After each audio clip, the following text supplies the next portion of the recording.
So hello everyone, मैं स्वाति शर्मा स्वागत करती हूँ आप सबका अपने यूट्यूब चैनल पर। तो आज की इस वीडियो में हम लोग करेंगे इंग्लिश के प्रीवियस ईयर क्वेश्चन जो 2014 में जेल वार्डर का एग्ज़ाम कंडक्ट करवाया गया था। उसमें इंग्लिश के जो 40 क्वेश्चंस आए थे वो हम आज इस वीडियो में डिस्कस करेंगे। इस वीडियो को बनाने के दो रीज़न्स हैं।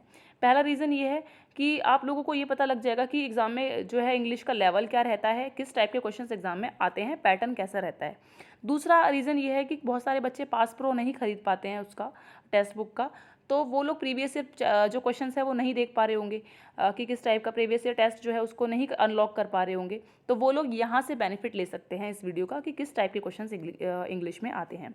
ठीक है, तो बिना टाइम वेस्ट किए वीडियो को स्टार्ट करते हैं और देखते हैं किस टाइप के क्वेश्चंस एग्जाम में आते हैं। ठीक है, तो पहले क्वेश्चन से स्टार्ट करते हैं हम लोग। पहला हमारा पैसेज से स्टार्ट होगा। ठीक है, पहले पैसेज दे दिया इन लोगों ने, तो मैं आप लोगों को रिकमेंड करूंगी एग्जाम में पैसेज को हमेशा लास्ट में करें, क्योंकि ये टाइम टेकिंग होता है। कोई भी क्वेश्चन जो टाइम टेकिंग हो उसको हमेशा लास्ट में ही करना चाहिए। ठीक है, तो पहले अच्छे से पैराग्राफ पढ़ेंगे, फिर इससे रिलेटेड नीचे क्वेश्चन पूछा गया है उसका आंसर देंगे। देखो इसमें क्या बोला है, पैराग्राफ पढ़ते हैं। I was very fond of the old soldier in are little town. He had only one leg, having lost the other somewhere in Assam in 1942. He used to tell me about his adventures. एक second. His adventures. Or he told me that he had run away from home to join the army. He had experienced his first battle in the Libyan desert. Out of his dozens of war stories, the one I liked the best, I liked best was the one of his escape from Japanese prison of war camp in Burma. He told me again and again how he walked 200 miles in 2 weeks. On the way, he was bitten on the toe by a poisonous snake, and he had to cut off part of the toe in order to survive. But by the time he got to an Indian camp and wound had turned septic and the leg had to be amputated. He is, however, मुझे बार बार ये करना पड़ेगा क्योंकि ये मेरा phone का screen छोटा है. However, quite contented but with his lot. ठीक है, अब यहाँ पर क्वेश्चन पूछा है, मैं पहले आपको इसकी हिंदी बता देती हूँ. ठीक है, तो इसमें क्या बोला है, I was very fond of the old soldier in are little town. तो यहाँ पर जो बात कर रहा है ना, कौन बात कर रहा है, लेखक बात कर रहा है, जो ऑथर है वो बोल रहा है कि मैं बहुत ज़्यादा फॉन्ड था, मतलब उससे बहुत ज़्यादा खुश था. एक होता है ना, किसी आदत पड़ जाती है, किसी की पैशन, किसी की बातें सुनना अच्छा लगता है, वही चीज़ें होती हैं. तो वो फॉन्ड था किससे, एक ओल्ड पुराना बूढ़ा एक सैनिक था उससे. कौन, ऑथर. ठीक है, दूसरी लाइन में ये बोलता है he had only one leg having lost the somewhere in Assam in 1942. उसकी खाली एक ही लेग थी, एक उसने अपनी गंवा दी थी असम के किसी वॉर में. उसके बाद he used to tell me, वो बताया करता था कि अपने एडवेंचर्स के बारे में, जो उसने एडवेंचर्स किए होंगे लाइफ में उसके बारे में बताया करता था. he told me that he had run away from home to join the army. उसने ये बताया, ऑथर को, किसने, सैनिक ने बताया कि वो अपने घर से भाग गया था आर्मी ज्वाइन करने के लिए. He had experience his first battle in the Libyan desert. उसने जो पहला जो वॉर किया वो किया था लिबियान डेजर्ट में. Out of his dozens of war stories, मतलब उसकी बहुत सारी वॉर यानी कि युद्ध की स्टोरीज थी. उसमें से सबसे ज़्यादा जो उसको पसंद आई वो थी escape from a Japanese prison of war camp. ठीक है, तो ये एक उसकी स्टोरी थी इन बर्मा. ठीक है, ये जो उसको फेवरेट, जो उसको सबसे ज़्यादा पसंद आई, मतलब जो सैनिक था उसने ऑथर को बहुत सारी कहानियाँ सुनाई, लेकिन उसको जो सबसे ज़्यादा पसंद आई वो आई ये जैपनीज़ प्रिजन ऑफ वॉर. ठीक है, ये पसंद आई जो बर्मा में हुआ था. He told me again and again, उसने उसको बार बार बताया सैनिक ने ऑथर को, how he walk 200 miles in 2 weeks. मतलब 200 माइल्स चला वो 2 हफ्तों में. One on the way he was bitten on the toe by a poisonous snake. मतलब कि रास्ते में जहाँ से वो मतलब चल रहा था, 200 माइल्स चला था, वहाँ पे उसे सांप ने काट लिया था. ठीक है, and he had to cut off part. उसे मतलब क्योंकि काट लिया था, जहर बढ़ रहा था, उसे वो पार्ट, पैर का जो पार्ट था वो काटना था. ठीक है, उसके बाद क्या हुआ, सर्वाइव करने के लिए उसको काटना ही था वो पैर जहाँ पर उसको काटा था. ठीक है, उसके बाद but by the time he got an Indian camp. बाद में क्या हुआ, उसे एक इंडियन कैंप मिला. The wound had turn out septic. जो उसकी चोट लगी थी उसमें सेप्टिक हो गया और लेग को जो है उसको पार्ट अलग करना पड़ा बॉडी से. ठीक है, he is however quite contented with his lot, मतलब फिर भी उसके एक पैर गंवाने के बाद भी वो अपनी लाइफ से इतना सेटिस्फाइड था, ये इस पैराग्राफ में बोला गया है। अब क्वेश्चन क्या पूछा है, क्वेश्चन देख लेते हैं यहाँ पे। आपको हो सकता है ये वीडियो हॉरिजॉन्टल करके वर्टिकल करके देखनी पड़े, क्योंकि मैं यहाँ पर वर्टिकल में ही बना पा रही हूँ ये वीडियो, ठीक है। तो अपने फ़ोन का जो स्क्रीन है उसको वर्टिकल करके आप देख सकते हैं, ठीक है। देखो, तो इसमें पूछा क्या है, the author was very fond of the soldier because, तो वो ऑथर जो था वो सोल्जर से फॉन्ड क्यों था, मैंने अभी आपको बताया, ठीक है। क्यों था वो, क्योंकि वो अपनी जो है जो उसकी एडवेंचर्स की स्टोरीज थी, यहाँ पे हटा दी, एडवेंचर्स की स्टोरी थी वो बताया करता था। He used to tell the author about his adventures, जो भी उसने एडवेंचर्स किए थे लाइफ में उसकी स्टोरी बताया करता था, इसलिए ऑथर उससे फॉन्ड था, ठीक है। ये आपका आंसर करेक्ट है, ठीक है। नेक्स्ट देखते हैं, नेक्स्ट क्या पूछा है, क्योंकि पैराग्राफ तो हमने पढ़ लिया है। नेक्स्ट पूछा है why did the soldier repeatedly tell that he walked 200 miles, तो वो जो सोल्जर था, सैनिक था, वो ऑथर को बार बार क्यों बताता था कि मैं 200 माइल्स जो है वो मैं चला था, मैंने आपको बताया था। तो इसलिए बताता था, वो क्यों बताता था, क्योंकि he had to escape from the prison, देखो यहाँ पर इसका आंसर होगा ये, he had to escape from a prison of war camp, ठीक है। वो बार बार क्यों बताता था स्टोरी, उसके बारे में क्या थी उस स्टोरी के रीज़न कि मैं 200 माइल तक चला था, वो क्यों चला था, क्योंकि उसको क्या करना था, उसे वहाँ से भागना था, कहाँ से, प्रिजन ऑफ वॉर कैंप से भागना था, ठीक है। उसके बाद है the story of the soldier that the author liked most was that about, मतलब जो ऑथर था उसको सबसे ज़्यादा क्या पसंद आया, स्टोरी जो बताता था सोल्जर, सैनिक जो स्टोरी बताता था, सबसे बेस्ट स्टोरी उसको कौन सी लगी। तो अभी हमने देखा था सबसे बेस्ट स्टोरी उसको लगी थी आपकी जो his escape from a Japanese prison of war camp, ठीक है। वॉर, अभी मैंने आपको ऊपर बताया सेंटेंस में, ठीक है। तो सबसे ज़्यादा जो उसको पसंद आई सारी स्टोरीज़ में से किसकी स्टोरी, सैनिक की स्टोरी वो थी कि वो जो है जापानीज़ कैंप में से जो भागा था उसकी, ठीक है। नेक्स्ट देखते हैं, नेक्स्ट पूछा है इसमें question, the old soldier according to the author was, जो ओल्ड सोल्जर था, बूढ़ा सोल्जर था, सैनिक था, वो क्या था, वो सेटिस्फाइड था, मैंने बताया ना वो सेटिस्फाइड था विद हिज लॉट, ठीक है। ये इसका आंसर हो जाएगा, ठीक है। देखो करेक्ट आंसर है। नेक्स्ट देखते हैं, नेक्स्ट क्वेश्चन है the soldier's leg had to be amputated because, तो क्योंकि उसकी जो ये जो पूछा ना यहाँ पर ये क्वेश्चन है, तो आप लोगों को समझ में आ जाए इसलिए मार्क कर रही हूँ। द सोल्जर्स लेग, जो सोल्जर की लेग थी वो अलग क्यों करनी पड़ी बॉडी से, एम्प्यूटेड मतलब पार्ट अलग करना बॉडी का, क्यों करनी पड़ी थी, मैंने आपको बताया था क्योंकि पॉइजन आ गया था उसकी बॉडी में, ठीक है। सेप्टिक हो गया था, उसकी जो चोट थी ना उसमें सेप्टिक हो गया था, ठीक है। तो इसका आंसर होगा ये, the wounded toe turned septic, जो उसकी चोट थी ना उसमें सेप्टिक हो गया था, वो जहरीली हो गई थी, इसलिए उसको काटनी पड़ी, अलग करना पड़ा पार्ट। नेक्स्ट आपका आ गया ये आपका जो है सेंटेंस अरेंजमेंट का है, यहाँ पे अरेंजमेंट का है, यहाँ पे PQRS वाले जो आते हैं आपको अरेंजमेंट करना पड़ेगा यहाँ पे इसका, ये है, ठीक है। आप लोग इसको एक बार रीड कर लो अच्छे से, फिर उसके बाद मैं आपको बताती हूँ, एक सेकेंड, ठीक है। मैंने फ़ैन ऑन कर दिया है, आपको थोड़ी आवाज़ अजीब लग रही होगी क्योंकि बहुत ज़्यादा गर्मी है, ठीक है। आई होप आप अंडरस्टैंड करोगे, ठीक है। तो ये इसमें क्या है, आप लोगों ने रीड कर लिया होगा, आई होप, ठीक है। यहाँ पर देखो, यहाँ पे सेंटेंस 1 दिया हुआ है, when Galileo was young people believe that the earth was the centre of the universe, ठीक है। पहले सोचते थे कि अर्थ जो है वो यूनिवर्स का सेंटर है, लोग ये सोचते थे गैलीलियो के थ्योरी बताने से पहले, लेकिन अब हमें क्या पता चला कि जो सन है ना, सूरज है, उसके अराउंड जो है रिवॉल्व करते हैं जितने भी आपके प्लैनेट हैं, ठीक है।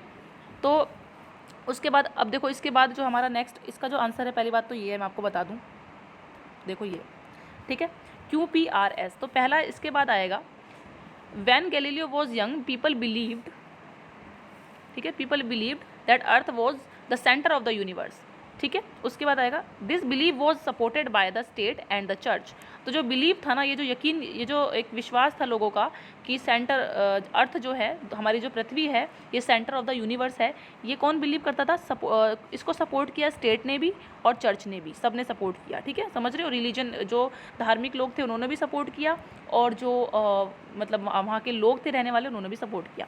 उसके बाद क्या बोल रहे हैं, इसके बाद क्या आ जाएगा answer, but Galileo began to argue that it was not so, ठीक है। मतलब लोगों ने ये सपोर्ट किया इस थ्योरी को, तो ये देखो एक सेंटेंस तो हमें पहले ही दे रखा है, सेंटेंस 1, और ये सेंटेंस 6 सबसे लास्ट में आएगा, जिससे कि थोड़ा हमें हिंट मिल जाए, ठीक है। उसके बाद है this believe was supported by the state and the church. उसके बाद आएगा हमारा but Galileo began to argue that it was not so. Galileo ने ये आर्ग्यू करना शुरू किया कि ऐसा नहीं है। उसके बाद क्या है, ही सेड दैट, उसने क्या कहा गैलीलियो ने, that the earth and other planets removed around the sun, ठीक है, जो सूरज के आसपास मूव करते हैं। लेकिन लोगों ने इसको माना ही नहीं, लोगों ने बोला कि नहीं ऐसा नहीं है, ठीक है। तो ही वॉज, उसके बाद उसको क्या करा, कैद में, he was imprisoned for voicing this unorthodox view. Galileo ने क्या बोला, ये पुरानी विचारधारा है, तो लोगों ने उसको बंदी बना लिया, ठीक है। ये इसमें इसकी स्टोरी है। तो इसका आंसर जो होगा करेक्ट होगा QPRS, ये इसका सीक्वेंस होगा, आप देख सकते हैं, ठीक है, प्रैक्टिस कर सकते हैं। नेक्स्ट हम लोग देखते हैं, नेक्स्ट वाले का आंसर आई थिंक हाँ थर्ड था, हाँ ठीक है थर्ड है। तो देख लेते हैं। देखो फर्स्ट सेंटेंस तो हमें दिया ही हुआ है कि फर्स्ट सेंटेंस हमारा ये है, sorry S1 sentence 1, no daily paper has ever found its way into this village, ठीक है। तो मतलब डेली पेपर जो है इसमें नहीं, हमारे जो शहर में, हमारे गांव में डेली न्यूज़पेपर नहीं आ पाता है, ये बोला है इन्होंने फर्स्ट सेंटेंस में। उसके बाद आपका आ जाएगा R, ठीक है। The only news the inhabitants get is from travellers, जो न्यूज़पेपर आ पाते हैं, जो ट्रैवलर्स आते हैं ना कभी कभी इस गांव में, एक गांव है वहाँ पर डेली न्यूज़पेपर नहीं आता है, पहले सेंटेंस में ये बोला। दूसरे में ये बोल रहे हैं कि जो न्यूज़पेपर आ पाता है ना वो सिर्फ ट्रैवलर्स की वजह से आ पाता है, ठीक है। उसके बाद आपका आ जाएगा P, these travellers come from distant places. पहले तो ये बोला कि न्यूज़पेपर लेके आते हैं ट्रैवलर्स, और जो ट्रैवलर्स हैं वो कहाँ से आते हैं, बहुत ही दूर से आते हैं, ठीक है। उसके बाद आपका आ जाएगा SQ, ठीक है। ये मैंने पहले सॉल्व किया था, तो मैं सोच रही हूँ कि ज़्यादा टाइम वेस्ट ना करना पड़े, मैं डायरेक्ट आपको समझा दूँ, ठीक है। On their way into the hills they bring news from distant plains and cities of India. Into the hill they, मतलब कि जब वो आते हैं तो वो क्या करते हैं, पूरे न्यूज़ लेके आते हैं पूरे इंडिया से, अलग अलग जगहों से, कहाँ पर, उस विलेज में, ठीक है। उसके बाद आता है आपका S के बाद Q, हाँ। उसके बाद ये बोल रहे हैं ऑन देयर रिटर्न जर्नी, अब लास्ट में तो रिटर्न ही है ना, वो जा रहे हैं, जब वो ट्रैवलर जाते हैं तो क्या करते हैं, वो वहाँ के पहाड़ों से, जो हिल्स एरिया है, विलेज है, गांव है, वहाँ से न्यूज़ लेके जाते हैं। मतलब जब वो आते हैं तो न्यूज़ लेके आते हैं, और जब जाते हैं तो न्यूज़ लेकर जाते हैं वहाँ की, ठीक है। तो कुछ इस तरीके की बातें इसमें की गई हैं, आई होप मैं आपको समझा पा रही हूँ, ठीक है। नेक्स्ट है इसका देख लेते हैं एक बार। ये मैंने गलत रॉन्ग कर दिया था जल्दबाजी में, ठीक है। तो इसका आंसर होगा आपका PQRS, ठीक है। आई एम बीइंग ऑनेस्ट, क्योंकि मैंने ये जो है अटैम्प्ट किया है ये वाला पेपर पूरा, ठीक है। तो क्योंकि इसमें टाइम मैनेजमेंट की बहुत ज़्यादा प्रॉब्लम थी, मैंने फर्स्ट टाइम अटैम्प्ट किया, सेक्शन वाइज था, तो मैं आपको बोलूँगी आप प्रैक्टिस सेट ज़रूर लगा के जाएँ, क्योंकि पहली बार आप लगाओगे तो आपको समझ ही नहीं आएगा कि पेपर अपनी मर्जी से आप कर ही नहीं पा रहे कि आपको अगर रीजनिंग पहले करनी है या मैथ्स लास्ट में करनी है। मैं मैथ्स हमेशा लास्ट में करती हूँ, बट इस मॉक टेस्ट में मुझे मैथ्स पहले करनी पड़ी और मेरा पूरा टाइम मैनेजमेंट ही बिगड़ गया, और होपलेस होकर मैंने बहुत सारी मिस्टेक्स भी की हैं। तो आप लोग प्लीज़ प्रैक्टिस सेट लगा के जाना, जिससे कि आप मिस्टेक ना करो। देखो इसमें क्या बोला है हमारा, सेकंड है ना, हाँ। देखो द डॉग, ये जंबल है, आप लोगों को ना अरेंज करना है कि करेक्ट सीक्वेंस क्या हो सकता है इसका, ठीक है। तो यहाँ पर सीधा था, the dog with its customary fondness before the master wagged its tail, ठीक है। तो इसका जो है ना सिंपल जो आपका है, सॉरी, आंसर जो होगा ये PQRS है, ये पूरा सीधा का सीधा ऐसे का ऐसे आएगा PQ, the dog with its customary fondness before the master wagged its tail, ठीक है। इसका आंसर यही होगा। नेक्स्ट है आपका हाँ, इसका मैं बताती हूँ, this is the book about which I told you, ठीक है। इसका हो जाएगा आपका, इसका भी आंसर यही होगा, this is the book about which I told you, इसका भी यही रहेगा PQRS, ठीक है। हाँ, इसका भी सीक्वेंस बिल्कुल करेक्ट रहेगा, ठीक है। नेक्स्ट है before any serious damage was done by volunteers was control in the godown. तो इसमें क्या बोला है, इसमें देखो इसका तो करेक्ट था, हाँ RQ, तो आपका पहले आएगा R, वॉज कंट्रोल्ड, मतलब यहाँ पर क्या है ना, सब्जेक्ट पहले नहीं लिया है। ये थोड़ा ना जो इन्होंने सेंटेंस लिए ना बहुत कंफ्यूज करने वाले लिए हैं, तो आपको बहुत ज़्यादा स्मार्टली मूव लेना पड़ेगा। यहाँ पे इन्होंने क्या किया है, वॉज कंट्रोल्ड, क्या कंट्रोल ये नहीं पता, ठीक है। वॉज कंट्रोल्ड से स्टार्ट किया है, was controlled by the volunteer, by volunteers, क्या ये तो पता ही चल रहा है, कुछ भी कंट्रोल कर रहे हैं तो बाय वॉलंटियर ही कंट्रोल करेंगे। तो वॉज कंट्रोल्ड बाय वॉलंटियर यानी कि RQ, फिर उसके बाद आएगा आपका P, before any serious damage was done in the godown, मतलब गोडाउन में कोई भी सीरियस डैमेज होता उससे पहले ही वॉलंटियर्स जो थे उन्होंने कंट्रोल कर ली सिचुएशन, ठीक है। तो आपका आएगा was control by the volunteers before any serious damage was done in the godown. RQPS ये आपका सीक्वेंस रहेगा, आप लिख के भी इसको ट्राई कर सकते हैं अगर आपको समझ नहीं आ रहा तो। नेक्स्ट आप लोगों का हो जाएगा ये टू बाय अ स्कूटर, मतलब स्कूटर खरीदने के लिए, to buy a scooter for his son, to buy a scooter for his son, he wanted to reach his देखो यहाँ पर क्या है ना, एक समझने वाली चीज़ है। ही वॉन्टेड जो है ना, ये इससे बिल्कुल अलग है, इन्होंने आपको हिंट के लिए दिया है, ठीक है। ही वॉन्टेड टू बाय अ, तो ही वॉन्टेड इन्होंने अपने पास से दिया है। ही वॉन्टेड टू, यानी कि ही वॉन्टेड हमेशा मतलब पहले आएगा, ये बताना चाह रहा है, आपको हिंट दे रहा है कि ही वॉन्टेड पहले आएगा। He wanted to buy a scooter for his son who use to travel 20 miles to reach his work place. ये कहना क्या चाह रहा है, ये बोल रहा है कि एक पिता है, क्योंकि बेटे की बात हो रही है, एक पिता है वो एक स्कूटर खरीदना चाहता है अपने बेटे के लिए, जो 20 माइल्स हमेशा डेली चल के आता था अपने काम की जगह पर पहुंचने के लिए, to reach his place of work. तो ये बोला, इसका सीक्वेंस होगा RSQP, पहले R आएगा, फिर S, फिर Q, वो फिर P। आप अपने हिसाब से इसको रीड कर सकते हैं, ठीक है। नेक्स्ट है आपका, ठीक है, नेक्स्ट आपका है टू गो शॉपिंग। S से स्टार्ट होगा आपका ये, देखो यहाँ पर आपका सेंटेंस यहाँ से स्टार्ट हो रहा है, दे डिसाइडेड, इन्होंने खुद ही लिख के दिया है कि पहले आपका दे डिसाइडेड आएगा, ठीक है, क्योंकि यहाँ पर अंडरलाइन नहीं है। They decided to go shopping, क्योंकि मेरे से यही गलती हुई थी, मैं सच बता रही हूँ आप लोगों को, मैं जब मॉक टेस्ट दे रही थी जल्दी जल्दी में, मैंने ये दे डिसाइडेड पढ़ा ही नहीं और मेरा जो है ये क्वेश्चन गलत हो गया, ठीक है। तो मैं आपको बता रही हूँ, they decided to go shopping, ठीक है। उसके बाद आएगा to go shopping to buy some presents. अब शॉपिंग जा रहे हैं तो क्या करने जा रहे हैं, कुछ खरीदने जा रहे हैं। To go shopping to buy some presents, किसके लिए, अब कुछ प्रेजेंट्स यानी कि कुछ गिफ्ट खरीदने जा रहे हैं, किसके लिए, फॉर देयर फ्रेंड्स, ठीक है। दैट आफ्टरनून, तो दैट आफ्टरनून आपका लास्ट में आएगा, ठीक है। तो इस तरीके से ये जंबल जो है बनेगा।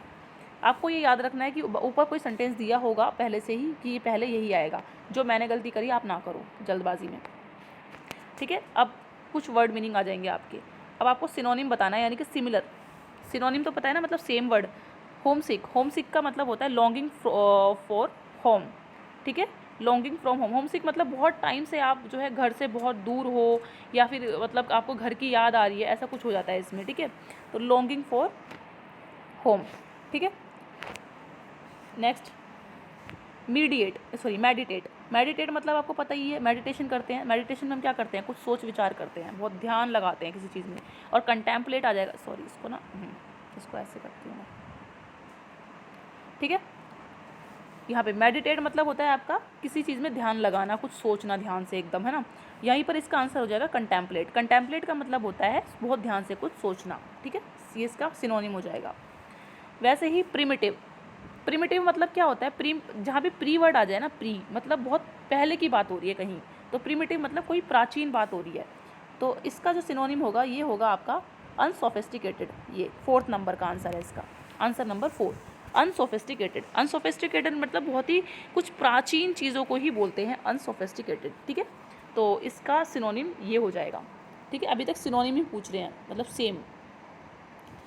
अब आपको ऊपर पता ही लग जाएगा मेरे कितने क्वेश्चंस गलत हुए थे, कितने सही हुए थे। मैं आपको ऑनेस्टली ही बता रही हूँ कि मेरी गलतियाँ कहाँ और क्यों हुई थी, वो आप गलती ना करना प्लीज़, क्योंकि आज मैंने ये फर्स्ट टाइम इसका टेस्ट दिया था और इसका टाइम मैनेजमेंट बिल्कुल नहीं हो पाया। टाइम ऐसे ख़त्म हो गया एकदम फटाक से, है ना, क्योंकि मैंने मैथ्स का पूरा अटेम्प्ट कर लिया था, मैथ्स बहुत ईजी था। लास्ट में इंग्लिश किया, हिंदी किया, ये सब मुझसे नहीं हो पाया जल्दी, तो जल्दी में मैंने ख़राब किया चीज़ें। उसके बाद है आपका फेटल। ये देखो ये वर्ड है फेटल। फेटल मतलब होता है खतरनाक, ठीक है, कोई चीज़ खतरनाक होती है उसको बोलते हैं फेटल, यानी कि आपकी डेडली, है ना, खतरनाक को बोलते हैं फेटल। तो ये भी इसका सिनोनिम पूछा था फेटल का, आप देख लेना यहाँ पर, देखो सिमिलर, मोस्ट सिमिलर वर्ड, यानी कि सिनोनिम पूछा है। नेक्स्ट आपका शायद अपोजिट आ जाएगा, नहीं अभी भी सिनोनिम पूछा है। डिक्लाइन, डिक्लाइन मतलब होता है रिफ्यूज़ करना, तो इसका आंसर हो जाएगा 4, रिफ्यूज़। डिक्लाइन कर देना, रिजेक्ट कर देना, रिफ्यूज़ कर देना। नेक्स्ट है आपका इंस्टेंटली। तो इंस्टेंटली का मतलब तो आपको पता ही होगा, तुरंत। तो इसमें क्या पूछा है ऑपोजिट, ये ध्यान रखना है आपको, मोस्ट ऑपोजिट, सेम नहीं पूछा है। तो इंस्टेंटली का ऑपोजिट क्या हो जाएगा? सिंपल, स्लो, ठीक है, स्लोली, ठीक है। नेक्स्ट है आपका, ये बार बार लेने में टाइम लगता है। नेक्स्ट है आपका रिमाइंड। रिमाइंड का ऑपोजिट बताना है। रिमाइंड मतलब क्या होता है? कोई चीज़ मेमोराइज करना, याद करना, उसका ऑपोजिट हो जाएगा आपका फॉरगेट, भूलना, ठीक है। नेक्स्ट है आपका जस्टिफिएबल। जस्टिफिएबल मतलब कोई चीज़, देखो जस्टिफिएबल, इसका ऑपोजिट बताना है। जस्टिफिएबल मतलब होता है कोई चीज़ जायज़, प्रैक्टिकल, ठीक है, और उसी का ऑपोजिट हो जाएगा आपका अनरीजनेबल, यानी कि इम्प्रैक्टिकल, जो चीज़ प्रैक्टिकल नहीं है, ये अनरीजनेबल, ठीक है। तो इसका आंसर ये होगा। नेक्स्ट आ गया है आपका, ये क्या है? हाँ, ये मैं आपको बताती हूँ क्या पूछा है इसमें। जो कैपिटल लेटर में लिखा हुआ है ना, इसको करेक्ट करना है हमें, यहाँ पे ये बोला है यहाँ पे, ठीक है। तो इसमें क्या बोला है? वन ऑफ द, आप पढ़ लेना जहाँ मैंने मार्क किया था, मैं बार बार निशान लगाऊंगी तो आपको दिक्कत आ जाएगी। यहाँ पर देखो, one of the function of a teacher is to spot cases of maladjustment. तो हमें क्या करना है, जो ये कैपिटल लेटर में लिखा है ना पूरा सेंटेंस, ये वाला, इसको हमें करेक्ट करना है। देखो आपको मैं बता देती हूँ, कभी भी कोई ऐसा सेंटेंस आए जहाँ पर आए वन ऑफ द के बाद जो भी वर्ड आएगा ना वो प्लूरल में आएगा। जैसे यहाँ पर फंक्शन लिया है, लेकिन फंक्शन नहीं आएगा, फंक्शंस आएगा, ठीक है। वन ऑफ द के बाद कभी भी कोई वर्ड आएगा तो किस में आएगा? प्लूरल में आएगा। ये आपको याद रखनी है, क्योंकि ये एक छोटी सी गलती बहुत अच्छे खासे पढ़े लिखे लोग भी कर देते हैं, ठीक है, अनजाने में भी कर देते हैं, ठीक है। तो वन ऑफ द के बाद हमेशा प्लूरल वर्ड आता है, तो ये फंक्शन नहीं, फंक्शंस आएगा यहाँ पे। तो देखो, one of the functions of, ठीक है, ये इसका आंसर हो जाएगा। Functions of a teacher is to spot cases of maladjustment. Next देखते हैं। देखो, मैं टीचर नहीं हूँ, मैं भी एक स्टूडेंट ही हूँ, बट मैं कुछ चीज़ें चाहती हूँ कि जो चीज़ मैं फेस कर चुकी हूँ, जो गलतियाँ मुझसे हुई हैं, वो आप लोग ना करो। वही चीज़ें मैं आप लोगों को बताने की कोशिश करती हूँ बस, और थोड़ी हेल्प हो जाए किसी भी ज़रिए से।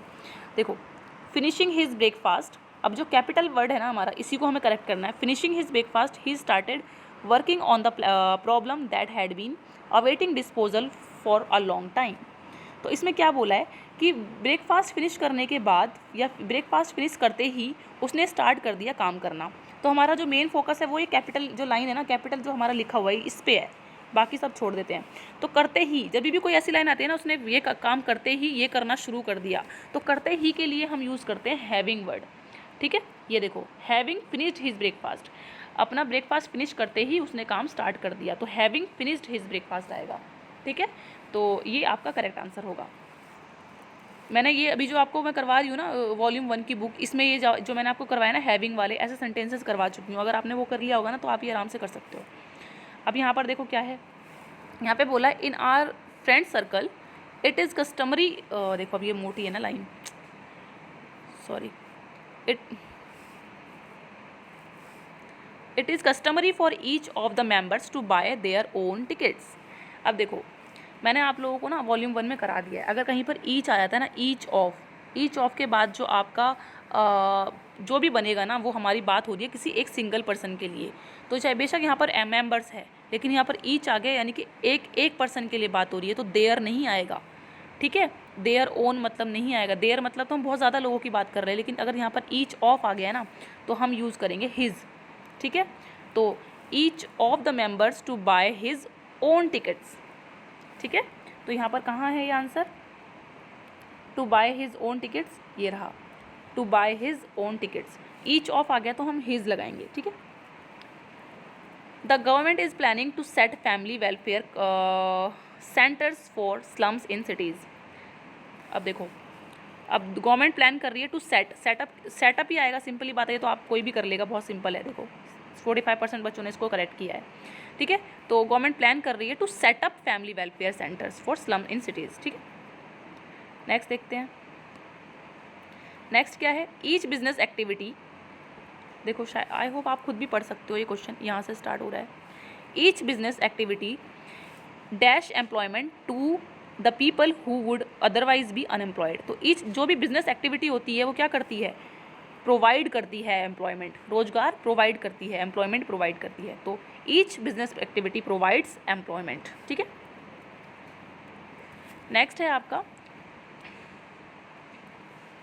यहाँ पर इस वाले सेंटेंस को पढ़ना, it is too difficult to solve. देखो जहाँ पर टू आ जाए ना, TOO 2, उसके बाद हमेशा TO2 ही आएगा। It is too difficult to solve, ठीक है, क्योंकि ये हमारे जो हैं मैंने आप लोगों को करा चुकी हूँ मैं आपके, ठीक है। ये जो है ना कुछ फ्रेजल वर्ब्स होते हैं। तो टू, ठीक है, it is too difficult to solve, तो TOO के बाद जो है अगर आएगा तो टू ही आता है मोस्टली। नेक्स्ट है द टीचर कॉन्ग्रेचुलेटेड गगन। अब देखो इसका आंसर क्या होगा, फॉर हिज सक्सेस या on his success in the examination, दोनों में से कुछ भी हो सकता है, लेकिन इसका ना एक ग्रामेटिकल वो बनता है, वो मैंने आपको वॉल्यूम 1 में करवाया है, आप जाकर देख सकते हो। देखो मैं किसकी बात कर रही हूँ, इस सेंटेंस की बात कर रही हूँ। The teacher congratulated Gagan on his success या फॉर हिज सक्सेस, इसका आंसर होगा आपका ऑन हिज सक्सेस, ठीक है। सक्सेस के लिए हम ऑन हिज यूज़ करते हैं, ऑन हिज सक्सेस, उसकी सक्सेस पर, कामयाबी पर उसने, उसकी टीचर ने कॉन्ग्रेचुलेट किया गगन को, ठीक है। देखो 19% बच्चों ने गलत यहाँ पर किया है, सिर्फ करेक्ट किया है, आपको पता चल जाएगा क्यों, क्योंकि बच्चों को ग्रामर पता ही नहीं है। अब आपको मैं भी, जब मैं सच बताऊं, जब मैंने वॉल्यूम 1 नहीं करी थी, या मैं इंग्लिश, मेरा बैकग्राउंड बेशक 10th क्लास तक मेरा हिंदी बैकग्राउंड ही रहा है, तो फिर भी मेरे को, मैं फॉर हिज सक्सेस ही करती अगर मैंने वॉल्यूम 1 नहीं करी होती। बट वॉल्यूम 1 अच्छे से कंप्लीट करने के बाद मुझे पता है कि ये ऑन हिज सक्सेस ही आएगा यहाँ पर, ठीक है। तो ये फ़र्क होता है। अब देखो यहाँ पे ये वाला सेंटेंस, excise officials seized pouches of whisky, जो एक्साइज ऑफिशियल्स हैं उन्होंने सीज कर लिए हैं pouches of whisky dash a bus. अब देखो इसमें से क्या आएगा, ऑन अ बस या फ्रॉम अ बस, फ्रॉम अ बस आएगा इसका आंसर, फ्रॉम अ बस। एक्साइज ऑफिशियल्स ने जो है पाउचेज, विस्की के पाउचेज सीज कर लिए हैं एक बस में से, तो बस से सीज किए हैं, जो महाराष्ट्र जा रही थी, तो से के लिए हम फ्रॉम लगाते हैं, ठीक है। देखो मैंने यहाँ पे क्या किया गलती, मैंने ऑन लगा दिया यहाँ पे, ऑन अ बस, ठीक है। इसमें आएगा फ्रॉम अ बस, बस से सीज किए हैं, ठीक है। नेक्स्ट है आपका the main purpose for establishing, ठीक है। फॉर एस्टैब्लिशिंग आएगा या ऑफ एस्टैब्लिशिंग आएगा, आपको ये समझना पड़ेगा। Main purpose of establishing these banks is to develop the habit of saving among the villagers, तो आपको ये देखना पड़ेगा, इसमें आएगा आपका ऑफ स्टैब्लिशिंग, क्योंकि स्टैब्लिश से पहले ज़्यादातर हम ऑफ यूज़ करते हैं। तो ये चीज़ें वॉल्यूम 1 की बुक में बहुत अच्छे से समझाई गई है, जब आप वो 2-3 बार उसको अच्छे से कर लेंगे तो आपको समझ में आ जाएगा, वरना नॉर्मली क्या करते हैं, फॉर स्टैब्लिशिंग कर देते हैं, ठीक है। अब देखो,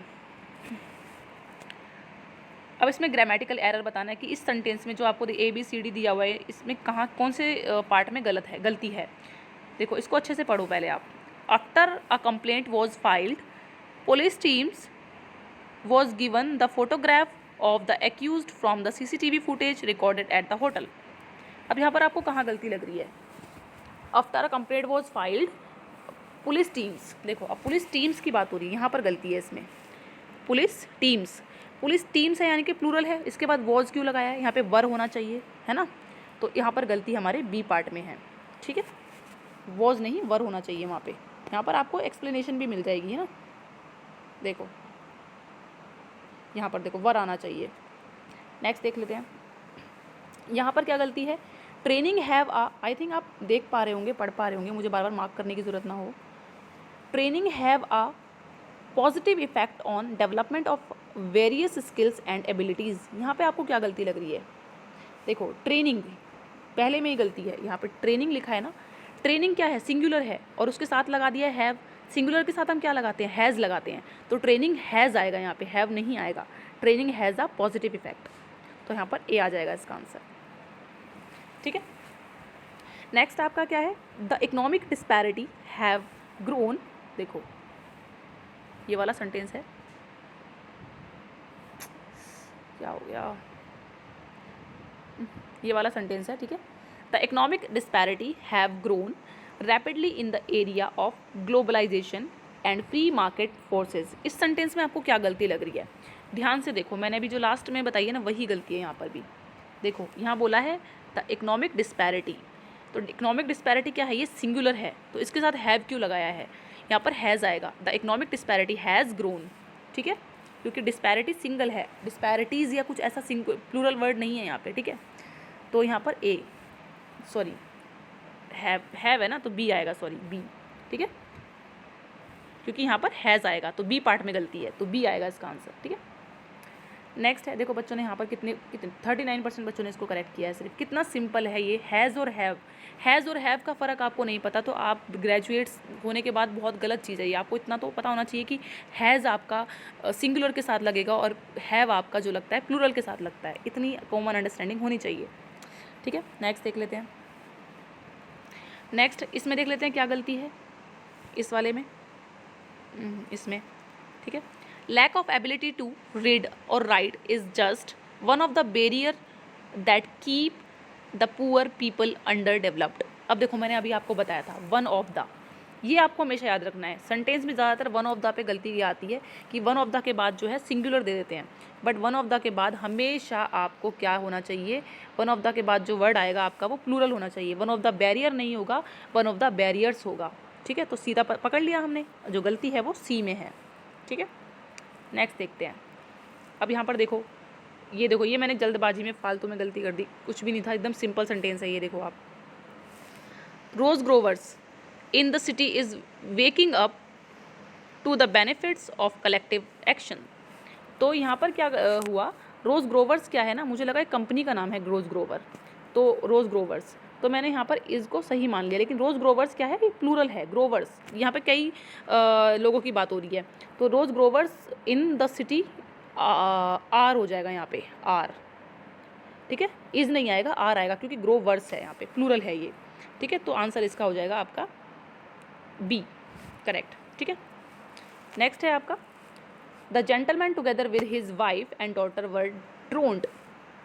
तो यहाँ पर देखो इसमें क्या गलती लग रही है आपको, द जेंटलमैन की बात हो रही है, together with his wife and daughter. एक जेंटलमैन है, टुगेदर विद, जहाँ पर टुगेदर विद आ जाए तो उसके बाद कुछ भी आ जाए हमें उससे फ़र्क नहीं पड़ता, जो हमारा वर्ब आएगा ना वो आएगा हमारे इसके अकॉर्डिंग आएगा। द जेंटलमैन, यहाँ बात जो हो रही है द जेंटलमैन की हो रही है, तो यहाँ पर वॉज होना चाहिए, वर नहीं होना चाहिए, ठीक है। टुगेदर विद के बाद कोई भी आ गया, चाहे उसकी बीवी बच्चे कोई भी साथ में आ रहा है, कोई दिक्कत नहीं है, बट हम बात कर रहे हैं जेंटलमैन की, तो यहाँ पे वॉज आना चाहिए। ये मैं वॉल्यूम 1 में करा चुकी हूँ, तो इसका आंसर होगा डी, ठीक है। गलती कहाँ पर है, आंसर नंबर डी में। नेक्स्ट है, people have ideas about aeroplanes in ancient times. अब देखो यहाँ पर आपको गलती पकड़नी पड़ेगी, और देखते हैं कितने बच्चों ने इसमें गलतियाँ की हैं, अभी देखेंगे। देखो पीपल हैव, ये बिल्कुल ठीक है, ideas about aeroplanes in ancient time, हमें कहाँ पता चल, कैसे पता लगेगा गलती है, यहाँ पर एंशियंट टाइम्स की बात हो रही है, एंशियंट टाइम्स यानी कि पुराने टाइम की बात हो रही है, तो पीपल हैव कैसे आ जाएगा, हैव तो हमारा प्रेजेंट में यूज़ होता है, पीपल हैड आएगा, क्योंकि हैड हमारा पास्ट में यूज़ होता है। तो गलती कहाँ पर आई है हमारी, पीपल हैव नहीं, पीपल हैड आएगा, तो आंसर ए हमारा जो है करेक्ट होगा। और देखो 19% बच्चों ने इसको करेक्ट किया है सिर्फ। कहाँ गलती है ये, क्यों, क्योंकि ग्रामर सही से नहीं कर रहे हैं यहाँ पर, ये गलती है। कितनी छोटी सी, मतलब माइनर मिस्टेक है, कुछ भी नहीं है इसमें, ठीक है। अच्छे खासे लोग भी गलत कर देते हैं, मैं भी ऐसा नहीं है, मैं भी जल्दबाजी में गलत कर सकती हूँ, बट यही पकड़ना होता है हम लोगों को, ठीक है। नेक्स्ट देखते हैं, करेक्ट स्पेलिंग देखनी है हमें, point out the correct spelling. इन सब में करेक्ट स्पेलिंग कौन सी है, जेन्युइन, ऑब्वियसली ये तो आपको पता होना चाहिए, जेन्युइन की स्पेलिंग ये सही है। गवर्नमेंट की स्पेलिंग भी आपको पता होनी चाहिए, आंसर नंबर 2 सही है। एकोमोडेशन, एकोमोडेशन की करेक्ट स्पेलिंग क्या है, ये एकोमोडेशन में डबल सी और डबल एम दोनों आता है, ठीक है, तो ये करेक्ट है। ऐसे ही लास्ट क्वेश्चन है हमारा ये, डिक्शनरी की स्पेलिंग आपको याद होनी चाहिए, पता होनी चाहिए, बहुत सिंपल है। ये करेक्ट स्पेलिंग होगी इसकी, ये NARY आएगा लास्ट में, ठीक है, ये याद रखना है आपको, ठीक है। तो ये हमारे थे 40 questions. I hope in 40 question से आपको बहुत कुछ सीखने को मिला होगा, किस टाइप के क्वेश्चंस एग्जाम में आते हैं, किस तरीके से आपको एग्जाम को टैकल करना है। मैं आपको फिर से कह रही हूँ, जो टफ क्वेश्चंस हैं, पैसेज वगैरह हैं, जो बड़े क्वेश्चंस हैं, उनको लास्ट में करना, और जो है अभी से प्रैक्टिस सेट लगाना शुरू कर दो, क्योंकि मैंने आज पहली बार दिया तो मुझे पता चला टाइम बहुत ख़राब होता है, ठीक है। तो प्रैक्टिस सेट लगाना ज़रूर शुरू कर दो, पहली बार में करोगे तो पूरा पेपर ख़राब हो जाएगा, ठीक है। आई होप ये प्रैक्टिस सेट आप लोगों के लिए हेल्पफुल रहा होगा। Thank you so much everyone.